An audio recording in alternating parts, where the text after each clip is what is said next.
California is no stranger to fire. Every year, flames tear through its forests, reducing homes to ash and turning lives into memories. But not all fires are the same. Some leave behind scars that refuse to heal, not because of the destruction, but because of the questions they ignite.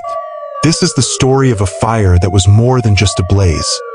A fire surrounded by whispers, secrets, and lies so deep they almost disappeared into the smoke. It began on a summer afternoon, the kind where the sun feels too close and the air feels heavy. In the hills just outside Los Angeles, a ranger patrolling a quiet stretch of forest noticed something strange. A column of smoke rising from a valley that hadn't seen human activity in years.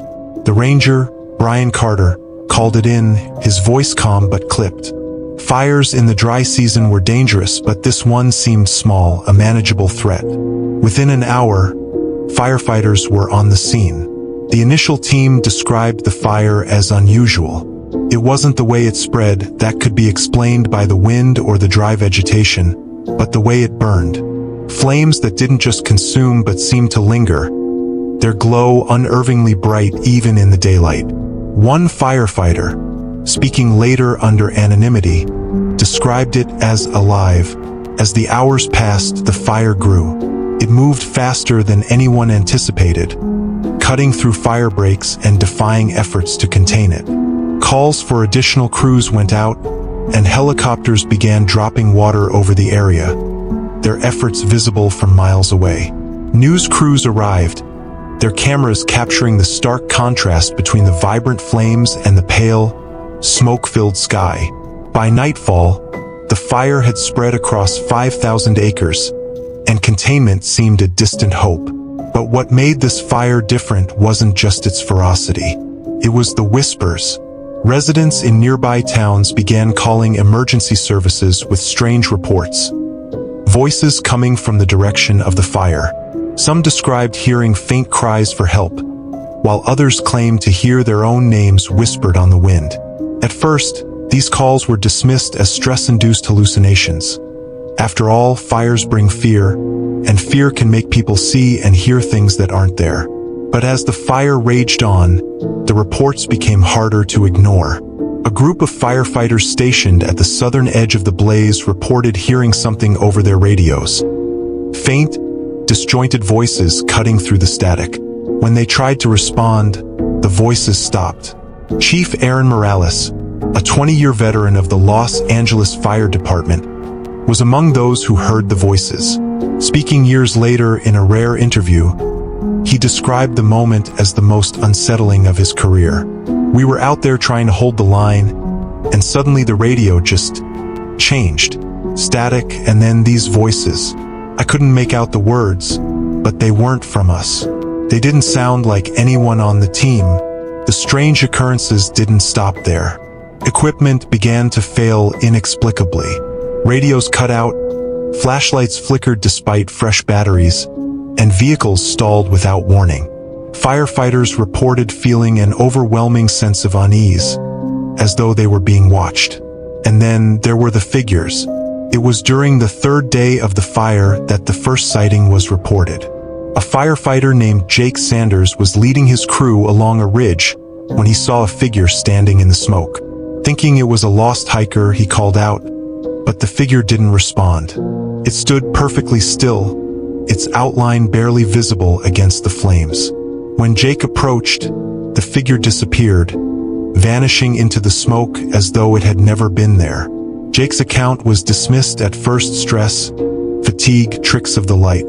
But over the next 24 hours, similar sightings were reported across the fire zone. Shadowy figures appearing and disappearing, always at the edge of visibility. One firefighter described seeing a figure walking directly into the flames, only to emerge on the other side untouched. As the fire continued to spread, investigators began searching for its cause. Initial theories pointed to a lightning strike or an unattended campfire, but neither explanation held up. The area where the fire started showed no signs of recent activity, human or otherwise.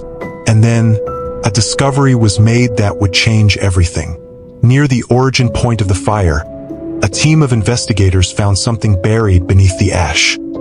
A circle of stones, blackened but intact, with strange symbols etched into their surfaces. In the center of the circle was a charred wooden box, its lid partially open. Inside the box were fragments of what appeared to be old photographs, their edges burned but their images still visible. The photographs were taken to a lab for analysis, but their contents were never made public. What little information leaked from the investigation suggested they showed scenes of a settlement long since abandoned. One image, in particular, reportedly depicted a group of people standing in a field, their faces blurred and indistinct, with flames in the background. Chief Morales, speaking about the discovery, admitted that it raised more questions than answers. "We didn't know what we were dealing with," he said. "The fire, the voices, the symbols. It all felt connected, but we couldn't figure out how." The symbols, when analyzed, were found to match markings associated with indigenous rituals performed in the region centuries ago. Anthropologists brought in to consult on the case speculated that the symbols were meant to protect the land from intruders. But if that was true, then why had the fire started in the first place? As news of the discovery spread, so did rumors. Some claimed the fire was a form of retribution, a punishment for the destruction of sacred sites. Others believed it was the result of a ritual gone wrong, a summoning that had unleashed something beyond anyone's control. And then there were those who believed the fire wasn't natural at all. They pointed to the strange behavior of the flames, the voices, the figures in the smoke. They spoke of a cover-up, of truths buried beneath the ash. By the end of the first week, the fire had consumed over 50,000 acres. Entire towns were evacuated, and containment efforts were pushed to their limits. But even as the flames were brought under control, the questions remained. What had caused the fire? What were the symbols? And who or what were the figures seen in the smoke? Chief Morales, reflecting on the events years later, said it best. "We fought the fire. We put it out. But we didn't stop it. And I don't think we ever will." And as the embers cooled and the smoke began to clear, one thing became certain. The fire may have ended, but its secrets had only just begun to burn. The weeks following the fire were marked by an uneasy silence. The flames had been extinguished, but their aftermath lingered like a specter over the land. Entire communities were left in ruins, their residents displaced. The air was thick with ash and questions that no one seemed willing to answer. The official investigation concluded quickly, too quickly for those who had witnessed the fire's strange behavior. The cause was listed as undetermined, a vague label that did little to quell the rumors already spreading through the region. People spoke in hushed tones about the symbols, the voices, and the figures in the smoke. They whispered about the photographs found in the charred box, speculating on their meaning and why they had been hidden away. Among those seeking answers was Evelyn Hart, a journalist known for her tenacity and her unwillingness to accept easy explanations. Evelyn had grown up in Los Angeles, and like many residents, she was no stranger to wildfires. But this fire was different. It wasn't just the scale of the destruction or the eerie phenomena reported by survivors. It was the way the story was being buried. Evelyn's first stop was the Los Angeles Fire Department, where she requested access to the incident reports filed during the fire. What she received was underwhelming. Heavily redacted documents that omitted key details. Radio logs were missing, and witness statements had been edited or excluded entirely. Frustrated but undeterred, Evelyn turned to the firefighters themselves. Many were reluctant to speak, bound by confidentiality agreements or their own fear of ridicule. But one, a young firefighter named Tom, agreed to meet her at a diner late one night. "You didn't hear this from me," Tom said, his hands wrapped tightly around his coffee cup. He described the voices, the equipment failures, and the shadowy figures. But what stuck with him the most were the symbols. "They weren't random," he said. "They meant something. I could feel it. And when we found that box, It was like the air changed. Like the fire wasn't the only thing we should have been afraid of. Evelyn pressed him for details about the box and the photographs, but Tom shook his head. They told us not to talk about it, he said. Took everything to some lab and shut us out. Whatever they found, they're not telling. Her curiosity piqued. Evelyn dug deeper into the symbols. She reached out to historians, anthropologists, and local indigenous groups, piecing together a fragmented history of the region. What she learned was chilling. The area where the fire began had once been considered sacred ground, used for ceremonies meant to honor the spirits of the land. The symbols, she discovered, were part of those ceremonies, designed to protect the land from harm. But over the years, the land had been exploited. Trees cut down, streams diverted, and sacred sites desecrated. It's not just a fire, one historian told her. It's a reaction. The land is responding to what's been done to it. But Evelyn wasn't convinced that the fire was entirely natural. Too many details didn't add up, from the strange behavior of the flames to the suppressed evidence. She began to suspect that someone, possibly an organization or a family with ties to the land, knew more than they were letting on. Her suspicions deepened when she received an anonymous tip, a series of coordinates leading to a remote area in the forest, not far from where the fire had started. The tip came with a warning. What you find there will answer your questions, but it won't bring you peace. Against her better judgment, Evelyn decided to investigate. She recruited Marcus Taylor, the ranger who had first reported the fire, to accompany her. Marcus had been haunted by what he had seen, and he agreed to join her in hopes of finding closure. The journey to the coordinates was arduous. The forest, still scarred from the fire, was a wasteland of blackened trees and ash-covered ground. The air was heavy, and every step seemed to echo in the unnatural silence. As they approached the location, they saw it. A second circle of stones, identical to the one described in the reports. This one was larger, its symbols more intricate.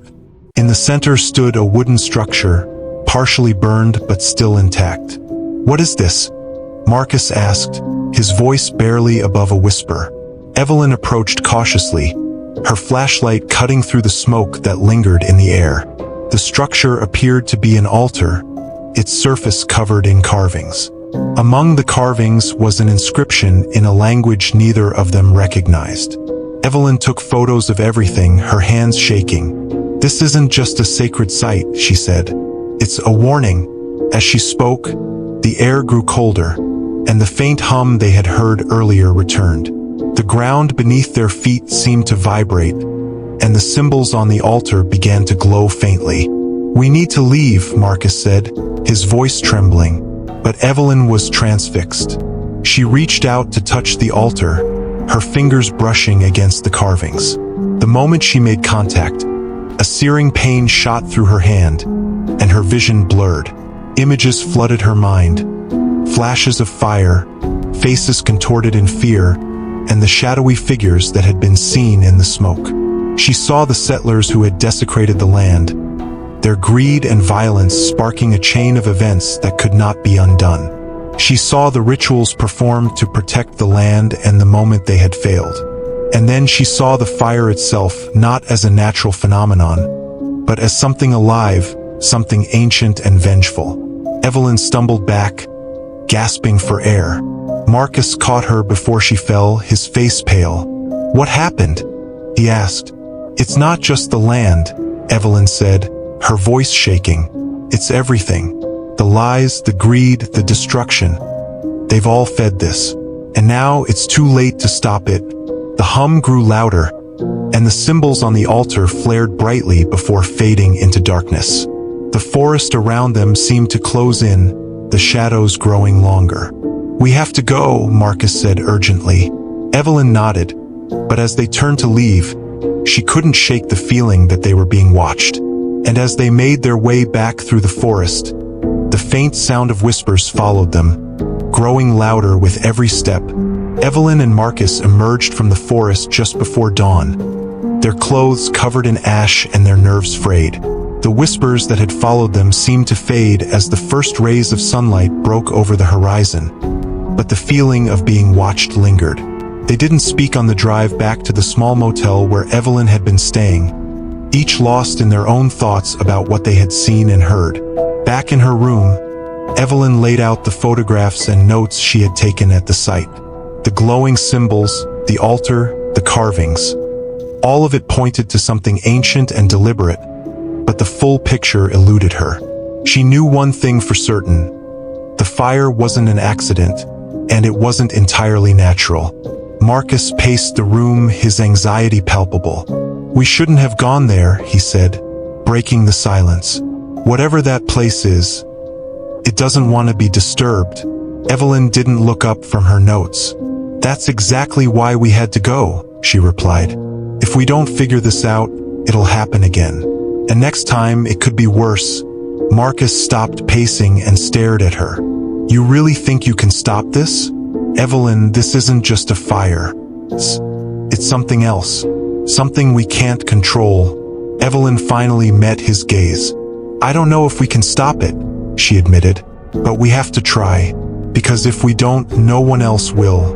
Over the next several days, Evelyn delved deeper into her research, piecing together the fragments of information she had gathered.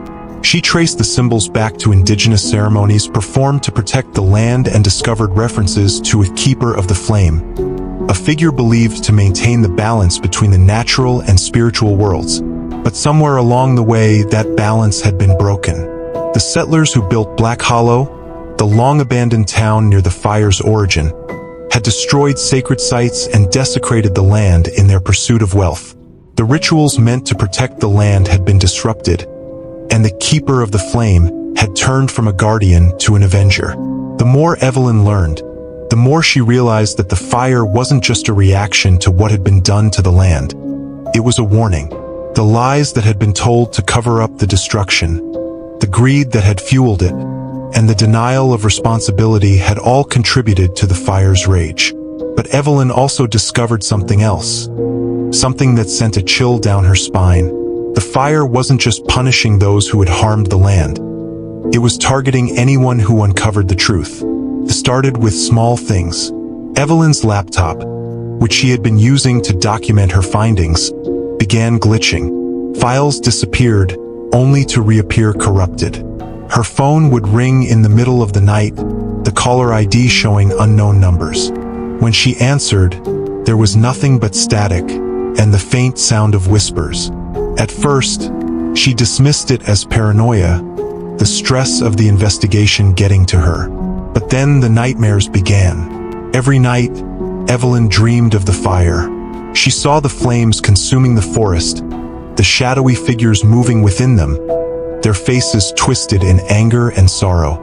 She dreamed of the altar, its symbols glowing, and the hum that seemed to vibrate through her very bones. And she dreamed of the settlers, their faces frozen in terror as the fire closed in around them. One night, she woke with a start, her heart racing. The smell of smoke lingered in the air, and for a moment, she thought the fire had returned.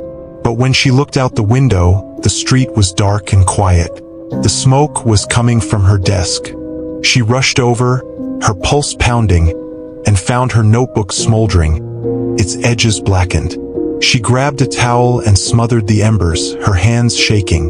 When she opened the notebook, she found that the pages had been burned in strange patterns, the symbols from the altar now etched into the paper. Marcus arrived later that morning, alarmed by her frantic call. He listened as she recounted the incident, his face growing pale. "You need to stop this," he said. "Whatever you're doing, it's provoking something." "I can't stop," Evelyn said. "Don't you see? This isn't just about the fire. It's about everything, the lies, the greed, the destruction. The fire is trying to tell us something, and if we don't listen, it'll keep happening." Reluctantly, Marcus agreed to help her. Together, they began to piece together the timeline of events leading up to the fire, looking for any connection that might explain its origin. They discovered that in the months before the fire, there had been a series of strange incidents. hikers disappearing without a trace, animals fleeing the area, and reports of strange lights in the sky. But the most disturbing discovery came from a series of property records. The land where the fire had started had been sold multiple times over the past century, each transaction shrouded in secrecy. The current owner was a shell corporation with ties to a powerful family in Los Angeles, a family known for their influence and their secrets. Evelyn and Marcus decided to confront the family, but their attempts to contact them were met with silence. When they visited the family's estate, they were turned away at the gate. It was clear that someone was trying to keep them from getting too close to the truth. But Evelyn refused to give up. She knew that the fire wasn't just a natural disaster, it was a reckoning. And the only way to stop it was to uncover the lies that had been buried beneath the ashes. As they prepared to return to the forest, Evelyn received another anonymous tip. The truth is in the smoke, but be careful what you breathe in. Evelyn and Marcus packed their gear and set out at dusk, the sky tinged with the faint orange glow of a setting sun. The forest was quiet as they entered, the charred trees standing like sentinels in the fading light. As they approached the site of the altar, the hum returned, louder than before. The symbols on the ground glowed faintly, and the air grew heavy with the smell of smoke. Evelyn knelt beside the altar, her hands trembling as she traced the carvings. She could feel the fire's presence, its anger and its sorrow. And as the whispers grew louder, she realized that the fire wasn't just seeking revenge. It was seeking justice.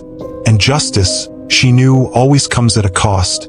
The hum grew louder as Evelyn and Marcus stood before the altar, its glow casting flickering shadows on their faces. The air around them was suffocating, heavy with the weight of something unseen. The whispers, once faint, were now unmistakable, their overlapping voices speaking in a language neither of them could understand. "We shouldn't be here," Marcus said, his voice trembling. Evelyn ignored him, her attention fixed on the carvings that covered the altar's surface. She reached into her bag and pulled out a notebook, flipping through its pages as she compared the symbols on the altar to the notes she had collected. "These markings, they're older than I thought," she murmured. "They predate the settlers. This land has been sacred for centuries." Marcus's flashlight flickered, and he cursed under his breath. "Sacred or not, this place feels wrong," he said. "Like it doesn't want us here." Evelyn didn't respond. She was too focused on deciphering the carvings, her mind racing as she pieced together the fragments of information she had gathered. The symbols told a story, one of balance and betrayal, of a pact made and broken. "It's a warning," she said finally. "The fire isn't just a reaction, it's a consequence. The settlers desecrated this land, and the spirits tied to it retaliated." But it didn't stop there. The lies that were told to cover up what happened. They fed the fire, made it stronger. Marcus shook his head. "Lies don't start fires, Evelyn. This thing, whatever it is, it's not about greed or cover-ups. It's something else, something we can't explain." Evelyn turned to him, her eyes fierce. "It's both," she said. "The fire is a manifestation of everything that's been done to this land. Every act of greed, every lie, every broken promise. And if we don't stop it, it's gonna keep happening." Before Marcus could respond, a sudden gust of wind swept through the clearing, carrying with it the acrid smell of smoke. The symbols on the altar flared brightly, and the hum reached a deafening crescendo. "Get down!" Evelyn shouted, pulling Marcus to the ground as the air around them seemed to ignite. Flames erupted from the altar, their light casting eerie shadows on the surrounding trees. The whispers grew louder, their voices rising into a chaotic symphony. Evelyn clutched her notebook, her mind racing as she tried to make sense of what was happening. And then, just as suddenly as it had begun, the flames died down, leaving the clearing bathed in an eerie glow. Evelyn and Marcus scrambled to their feet, their breaths coming in short, ragged gasps. The altar was still intact, but something about it had changed. The carvings, once faint and worn, now glowed with an otherworldly light, and the air around it pulsed with energy. "What just happened?" Marcus asked, his voice barely audible. Evelyn didn't answer. She was staring at the altar, her mind racing. The fire wasn't just a consequence. It was a force, one that had been awakened by the lies and destruction that had plagued this land for centuries. As they stood there, trying to process what they had witnessed, a figure emerged from the shadows. At first, it was barely visible, a dark shape against the glowing light of the altar. But as it stepped closer, its features became clearer. It was a man, his face weathered and lined, his eyes filled with a sorrow that seemed to span lifetimes. He wore clothing that was charred and tattered, and his hands were blackened as though burned. "Who are you?" Evelyn asked, her voice trembling. The man didn't answer immediately. He looked at her with an intensity that made her feel as though he could see straight into her soul. "You shouldn't be here," he said finally, his voice low and raspy. "We're trying to understand," Evelyn said. "The fire, the altar, the symbols. What do they mean?" The man's expression darkened. "They mean nothing," he said. "And everything. You can't stop what's coming." "What do you mean?" Evelyn pressed. The man stepped closer, his presence overwhelming. "The lies that were told to protect the guilty. They've poisoned this land. The fire is the only way to cleanse it. And now it's too late to stop it." Evelyn shook her head. "There has to be a way," she said. "Something we can do." The man's eyes narrowed. "You think you can undo centuries of greed and destruction? You think the truth will save you? The truth is what summoned the fire in the first place." Before Evelyn could respond, the man turned and began to walk away, his form dissolving into the smoke. "Wait," she called after him. "Please, we need your help." But he was gone, leaving only the faint sound of his voice lingering in the air. "You can't fight the fire. You can only survive it." Evelyn and Marcus stood in stunned silence, the weight of the man's words pressing down on them. "What do we do now?" Marcus asked finally. Evelyn looked back at the altar, her jaw set with determination. "We keep going," she said. "If the truth summoned the fire, then maybe the truth can stop it." As they made their way out of the clearing, the whispers returned, their voices filled with anger and sorrow. The forest seemed to close in around them, its shadows growing darker with every step. And as they emerged into the open air, Evelyn couldn't shake the feeling that they were being watched. The lies surrounding the fire were beginning to unravel, but the truth they uncovered might be far more dangerous. Evelyn's resolve was unshakable as she and Marcus navigated the desolate landscape of the forest. The truth was close, she could feel it, but with every step forward, the whispers grew louder, and the oppressive weight of the fire's presence pressed harder against her mind. The forest was no longer just a charred wasteland. It was alive, every shadow and flicker of movement, a reminder that something ancient and angry watched their every move. Their destination was clear now. In her research, Evelyn had uncovered references to a central site, a place the indigenous tribes had called Emu Kesai, meaning the heart of the fire. It was said to be the origin of the rituals that had once protected the land and the site where those rituals were broken. Evelyn believed that if they could reach it, they might be able to restore balance. But getting there would not be easy. The path was treacherous, the ground unstable and littered with the skeletal remains of trees. The air was thick with ash, and the faint hum that had haunted them since the beginning was now a constant vibration, resonating in their bones. As they pressed on, Marcus grew more anxious. "This doesn't feel right," he said, his voice barely audible over the sound of their footsteps. "It's not supposed to," Evelyn replied. "This place was never meant to be disturbed. But we don't have a choice." They reached the edge of a ravine, its steep walls blackened and crumbling. At the bottom, a faint light pulsed, its rhythm matching the hum that filled the air. A narrow path led down into the darkness, winding precariously between jagged rocks. "That's it," Evelyn said, pointing to the light. Marcus hesitated. "Are you sure about this?" Evelyn nodded. "If we turn back now, this will never end." The descent was slow and harrowing, each step threatening to send them tumbling into the void. The light grew brighter as they neared the bottom, its glow casting eerie shadows on the walls of the ravine. When they finally reached the base, they found themselves in a wide, open chamber. The ground was scorched, its surface cracked and glowing faintly with heat. In the center of the chamber stood an ancient structure, its stones blackened but intact. Symbols covered every surface, their lines sharp and precise, as if they had been etched only yesterday. "This is it," Evelyn said, her voice trembling. "The heart of the fire." As they approached the structure, the whispers grew louder, their voices overlapping in a chaotic symphony. The air around them seemed to vibrate, the pressure building with every step. Evelyn reached out to touch the structure, but before her hand could make contact, a sudden burst of light filled the chamber. She stumbled back, shielding her eyes as a figure emerged from the glow. It was the same man they had seen before, his features lined with sorrow and anger. But now he seemed larger, more imposing, his presence filling the chamber. "You were warned," he said, his voice echoing through the space. Evelyn steadied herself, her heart pounding. "We need to understand," she said. "If we don't stop this, more people will die." The man's expression darkened. "You think you can stop the fire?" he asked. "It cannot be stopped.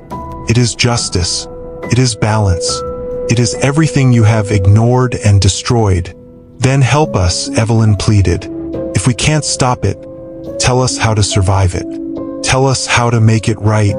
The man was silent for a long moment, his gaze piercing. Finally, he gestured to the structure. "The balance was broken here," he said. "To restore it, you must give what was taken." "What does that mean?" Marcus asked, his voice trembling. The man turned to him, his expression unreadable. "A sacrifice," he said. "For every tree that was felled, for every stream that was diverted, for every life that was lost, something must be returned." Evelyn's mind raced as she processed his words.